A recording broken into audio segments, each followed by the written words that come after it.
শহীদ মিনারের সামনে বিক্ষোভ সমাবেশ করেন বিভিন্ন মেডিকেলের চিকিৎসকরা।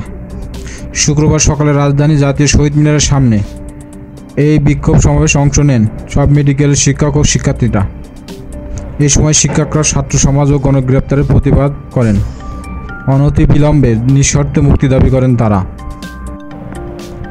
রাজু নামের এক চিকিৎসক বলেন, এই দেশটাকে স্বাধীন মনে হচ্ছে না, যেখানে লাশ পড়ে থাকে রাস্তায়, নির্বিচারে গুলি করা হচ্ছে।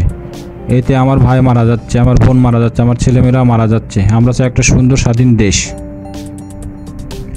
আবদুল্লাহ চৌধুরী নামে আর এক চিকিৎসক বলেন, প্রধানমন্ত্রী রাজাকার শব্দটি উচ্চারণের পাশাপাশি একটি সুন্দর জিনিস আঙুল দিয়ে দেখিয়ে দিয়েছিলেন।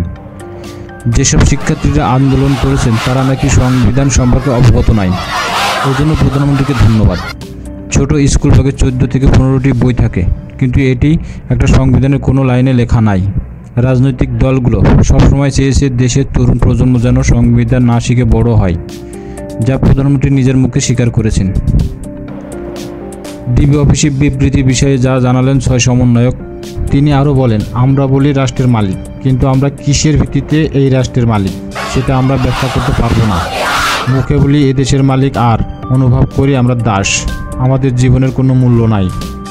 এই সময় সব শ্রেণী পেশার মানুষ অধিকার আদায়ের, নিহতদের বিচারের দাবিতে অবৈধভাবে গণগ্রেপ্তারের জামিনের দাবি করেন চিকিৎসকরা। মেডিকেল শিক্ষার্থীরা তাদের সহপাঠীদের উপর গুলি চালানোর প্রতিবাদ করেন। রাস্তায় বিনা কারণে মোবাইল ফোন চেক করা অধিকার নাই প্রশাসনের বলে স্লোগান দেন তারা।